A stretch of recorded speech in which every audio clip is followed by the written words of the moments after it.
আলহামদুলিল্লাহ রাব্বিল আলামিন ওয়াসসালাতু ওয়াসসালামু আলা নবিয়িনা মুহাম্মদ ওয়া আলিহি ওয়া সাহবিহি আজমাইন, আম্মা বাদ।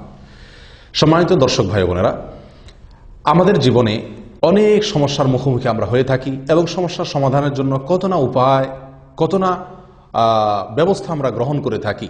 সমাধানের জন্য কত দিকে আমরা ছুটোছুটি দৌড়দৌড়ি করে থাকি। প্রিয় বন্ধু, আল্লাহ সুবহানাহু ওয়া তাআলা আমাদের জীবনের প্রধান প্রধান যে সমস্যাগুলো আছে, যে সমস্যাগুলোকে আমরা আমাদের জীবনে প্রতিনিয়ত ফেস করে থাকি, এসব মৌলিক এবং প্রধান প্রধান সমস্যার সমাধান আল্লাহ সুবহানাহু ওয়া তাআলা রেখেছেন যেই আমলের মধ্যে, সেটিকে বলা হয় ইস্তেগফার। এবং শুধু সমস্যার সমাধান নয়, আল্লাহ সুবহানাহু ওয়া তাআলা আমাদেরকে অত্যন্ত আকর্ষণীয় কয়েকটি পুরস্কার দান করবেন যে আমলের মাধ্যমে, সেটি হলো ইস্তেগফার। সূরা নূহ যদি আমরা তেলাওয়াত করি দেখতে পাবো আল্লাহ সুবহানাহু ওয়া তাআলা আল্লাহর নবী নূহ আলাইহিস সালামের একটি বক্তব্য তিনি কোট করে বলছেন। নূহ আলাইহিস সালাম তার জাতিকে লক্ষ্য করে বলেছিলেন, ফাকুলতু ইস্তাগফিরু রাব্বাকুম ইন্নাহু কানা গাফফারা। অর্থাৎ আল্লাহর নবী নূহ আলাইহিস সালাম তার জাতিকে লক্ষ্য করে বলেছিলেন যে তোমরা ইস্তেগফার করো, তোমাদের রবের কাছে তোমরা ক্ষমা প্রার্থনা করো, মাপ চাও, তাতে কি হবে, কি লাভ হবে? নাম্বার 1, ইন্নাহু কানা গাফফারা, নিঃসন্দেহে তিনি ক্ষমাশীল, তোমাদেরকে ক্ষমা করবেন। প্রিয় বন্ধু, একজন মুমিনের জীবনে যত সমস্যা আছে তার মধ্যে সবচেয়ে বড় সমস্যা, সবচেয়ে বড় প্রধান সমস্যা হলো যে তিনি আল্লাহর কাছে অপরাধী হয়ে আছেন। আল্লাহর কাছে অপরাধী হয়ে থাকার কারণে তার দুনিয়ার জীবনে সুখ শান্তির কমতি এবং ঘাটতি তিনি অনুভব করবেন এবং আখিরাতের জীবনের অশান্তি তো রয়েই গেছে। অতএব এই প্রধান সমস্যা যেটি, সেটি আল্লাহ তাআলা দূর করবেন, অর্থাৎ আমরা ক্ষমা পেয়ে যাব। নাম্বার 2, আল্লাহ সুবহানাহু ওয়া তাআলা পরবর্তী আয়াতে নূহ আলাইহিস সালামের জাতিকে লক্ষ্য করে তার ইস্তেগফারের বিনিময়ে আল্লাহর পক্ষ থেকে ঘোষিত সেই পুরস্কার বা সমস্যার সমাধানের কথা আল্লাহ তাআলা বলেন। কি সেটা? সেটা হলো আল্লাহ সুবহানাহু ওয়া তাআলা বলেন যে ফাকুলতু ইস্তাগফিরু রাব্বাকুম ইন্নাহু কানা গাফফারা ইউরসিলিস সামাআ আলাইকুম মিদরারা। আল্লাহ সুবহানাহু ওয়া তাআলা ইস্তেগফার করলে কি হবে? অনাবৃষ্টির সমস্যা দূর করে দিবেন। আল্লাহ তাআলা রহমতের বৃষ্টি জনপদে বেশি বেশি নাজিল করবেন যদি তারা ইস্তেগফার করে। নাম্বার 3, ওয়ায়ুমদিদকুম বিআমওয়ালিন ওয়া বানিন। যাদের সম্পদের অভাব, দারিদ্রতা, আজ আমাদের অনেকেরই অর্থের অভাব, এটি বড় একটা সমস্যা জীবনের। প্রিয় বন্ধু, সেই সমস্যার সমাধান আল্লাহ সুবহানাহু ওয়া তাআলা রেখেছেন ইস্তেগফারের মধ্যে। আমরা যদি ইস্তেগফার করি, আল্লাহ তাআলা বলেন ওয়ায়ুমদিদকুম বিআমওয়াল, শুধু সম্পদ দিবেন না, এমন সম্পদ দিবেন যেটি আমাদেরকে শক্তিশালী করে, যেটি আমাদেরকে সমৃদ্ধ করে, যেটি আমাদেরকে আমাদের হাতকে মজবুত করে, অর্থাৎ কাজের সম্পদ, বরকতের সম্পদ আল্লাহ তাআলা দান করবেন। ওয়া বানিন, অনেকেরই সন্তানহীনতার সমস্যা আছে, সম্পদ আছে কিন্তু সন্তান নাই। আল্লাহ সুবহানাহু ওয়া তাআলা সন্তানহীনতার সমস্যা দূর করে দিবেন। নিঃসন্তান থাকার যে সমস্যা, সেটি আল্লাহ তাআলা দূর করবেন ইস্তেগফারের মাধ্যমে। অতএব যদি কেউ ইস্তেগফার করে, আল্লাহ তাআলা তাকে সন্তান দান করবেন। হাসান বসরি রাহমাতুল্লাহর কাছে কেউ যদি সন্তানহীনতার অভিযোগ নিয়ে আসতো, তিনি বলতেন ইস্তেগফার করো। আমাদের আজকাল সন্তান না হলে আমরা কত আমল খুঁজে বেড়াই, আমল হাতের কাছেই রয়ে গেছে, সেটা হলো আপনি ইস্তেগফার করেন। শুধু সন্তান নয়, আল্লাহ তাআলা এমন সন্তান দিবেন যে সন্তান আপনাকে শক্তিশালী করবে। আল্লাহ বলেন ওয়ায়ুমদিদকুম বিআমওয়াল ওয়া বানিন, আল্লাহ তাআলা সম্পদ এবং সন্তান দিয়ে তোমাদেরকে শক্তিশালী করবেন, সমৃদ্ধ করবেন, সহযোগিতা করবেন, সাহায্য করবেন। অর্থাৎ যে সন্তান, যে সম্পদ আমাদের কাজে আসবে, যেটি আমাদের হাতকে শক্তিশালী করবে, আমাদেরকে দুর্বল করবে না। প্রিয় বন্ধু, ইস্তেগফারের মাধ্যমে আমরা প্রধান গুরুত্বপূর্ণ 3টি সমস্যার সমাধান এখানে পেয়ে যাচ্ছি। প্রথমত, আল্লাহ তাআলা আমাদেরকে মাফ করবেন, ক্ষমা পেয়ে যাব। দ্বিতীয়ত, অনাবৃষ্টির সমস্যা দূর হয়ে রহমতের বৃষ্টি আমরা পাবো। তৃতীয়ত, আমাদের অর্থের অভাব অনটন আল্লাহ তাআলা দূর করবেন। চতুর্থত, আল্লাহ তাআলা সন্তানের যে অভাব, সেটা আল্লাহ তাআলা দূর করবেন ইস্তেগফারের মাধ্যমে। এবং পরবর্তীতে আল্লাহ সুবহানাহু ওয়া তাআলা আরো কয়েকটি পুরস্কারের কথা বলছেন।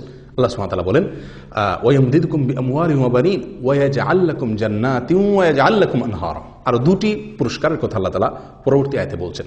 যদি তোমরা ইস্তেগফার করো, তাহলে আল্লাহ সুবহানাহু ওয়া তাআলা বাগ বাগিচা, ক্ষেত খামার, ফসল, এগুলো আল্লাহ সুবহানাহু ওয়া তাআলা বাড়িয়ে দিবেন। রিজিক বেড়ে যাবে, অর্থ আছে, সন্তানও আছে, কিন্তু ক্ষেত খামার, ফসল ইত্যাদি ভালো হয় না, এটাও একটা সমস্যা। আল্লাহ তাআলা সেই সমস্যার সমাধান রেখেছেন ইস্তেগফারের মাধ্যমে। ফসল ইত্যাদি বেশি হবে যদি আল্লাহর কাছে আমরা ইস্তেগফার করি। নাম্বার 6, আল্লাহ সুবহানাহু ওয়া তাআলা বলছেন ওয়াজআল লাকুম আনহারা, ইয়াজআল লাকুম জান্নাতিন ওয়া ইয়াজআল লাকুম আনহারা, এবং তোমাদের জন্য নদী, নালা, নহর, প্রশবন, ঝর্ণা, পানির যে সমস্যা, আসমান থেকে নাজিল হওয়া পানি, এটি আল্লাহ তাআলার একটি রহমত। আর জমিনে এরকমভাবে নদী, নালা ইত্যাদিতে পানি থাকা, খাল বিল ইত্যাদিতে পানি পরিপূর্ণ থাকা প্রয়োজন অনুপাতে, সেটা আরেকটা আল্লাহ তাআলার নিয়ামত, সেটিও পাওয়া যাবে ইস্তেগফারের মাধ্যমে। 6টি নিয়ামত আমরা এই আয়াত থেকে, শুধুমাত্র এই 3টি আয়াত থেকে আমরা পেয়ে গেলাম। প্রিয় বন্ধু, ইস্তেগফারের মাধ্যমে আরও একটি জীবনের বড় সমস্যার সমাধান আল্লাহ তাআলা রেখেছেন, সেটি হলো বিপদ আপদ, মুসিবত। এমন কোনো মানুষ নেই যার জীবনে বিপদ আপদ আসে না, যিনি বিপদ মুসিবতের সম্মুখীন হন না, এরকম কোনো লোক আমরা একটি মানুষও সারা পৃথিবীতে খুঁজে পাবো না। প্রত্যেকটা লোকের জীবনে বিপদ আপদ এবং মুসিবত আসে। প্রিয় বন্ধু, এই মুসিবত আসলে আমরা অস্থির হয়ে যাই, খুব বেশি টেনশন করি। টেনশন আপনি করেন, চিন্তা আপনি করেন, কিভাবে সে সমস্যা থেকে আপনি উত্তরণের পথ খুঁজে পাবেন সেই চেষ্টা আপনি করেন। কিন্তু বন্ধু, আপনি যত বেশি চিন্তা এবং টেনশন করবেন তার চাইতে বেশি আপনাকে ইস্তেগফার করা উচিত। কারণ ইস্তেগফার বেশি করার মধ্যেই আল্লাহ সুবহানাহু ওয়া তাআলা মুসিবত থেকে বের হওয়ার উত্তরণের পথ সেখানে আল্লাহ তাআলা রেখে দিয়েছেন, ইস্তেগফার করার মধ্যে। এ বিষয়ে আমরা অত্যন্ত গুরুত্বপূর্ণ এবং বেশ শক্তিশালী কয়েকটি দলিল আমরা নিতে পারি। নম্বর 1, আদিপিতা আদম আলাইহিস সালাম তার জীবনে যখন সবচেয়ে বড় সমস্যার তিনি সম্মুখীন হলেন, জান্নাত থেকে আল্লাহ তাআলা বের করে দিলেন, আল্লাহ অসন্তুষ্ট হয়ে গেলেন, তখন তিনি আল্লাহ সুবহানাহু ওয়া তাআলার কাছে ইস্তেগফার করেছিলেন। আল্লাহ তাআলা তাকে তখন তার সেই সমস্যা দূর করেছিলেন। কিভাবে ইস্তেগফার করেছিলেন? তিনি বলেছিলেন, রব্বানা যালামনা আনফুসানা ওয়া ইল্লাম তাগফির লানা ওয়া তারহামনা লানাকুনান্না মিনাল খাসিরিন। হে আমার রব, নিশ্চয় আমি আমার উপরে অবিচার করেছি, নিজের প্রতি নিজে জুলুম করেছি। যদি আপনি ক্ষমা না করেন, আপনি রহম না করেন, আমার বড় ক্ষতি হয়ে যাবে, আমি বড় ক্ষতিগ্রস্ত হয়ে যাব মাবুদ। আল্লাহর কাছে ছোট হয়ে ক্ষমা চেয়েছেন, আল্লাহ তাআলা তার সমস্যা দূর করে দিয়েছেন।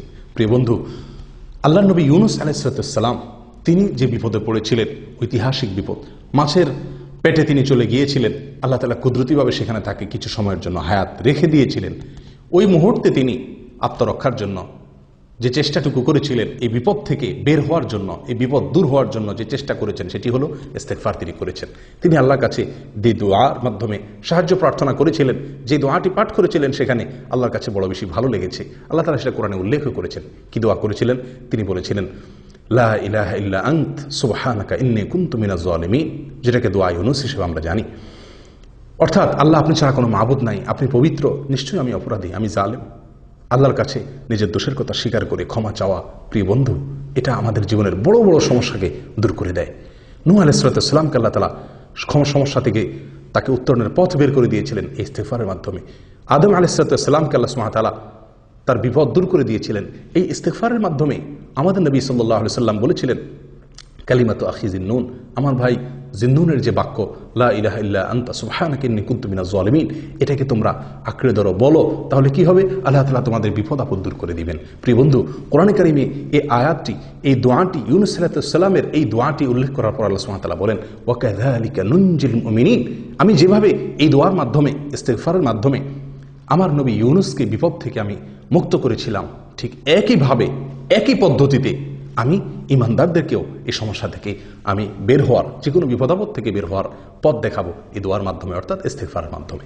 প্রিয় বন্ধু, এছাড়াও নবী সাল্লাল্লাহু আলাইহি ওয়াসাল্লামের একটি বিখ্যাত হাদিস আছে, যে হাদিসের সনদ বা তার সূত্র নিয়ে মুহাদ্দিসিন একরামের অনেকেই প্রশ্ন তুলেছেন, কিন্তু তার যে মর্ম, সেটা যে বিশুদ্ধ, এটা নিয়ে কারোর কোনো সন্দেহ নেই। হাদিসটি হলো, মান লাজিমাল ইস্তেগফার, যে ব্যক্তি ইস্তেগফারকে আঁকড়ে ধরবে, সব সময় ইস্তেগফার পড়বে, শুধু 1-2 বার পড়বে তা নয়, এটাকে আঁকড়ে ধরবে,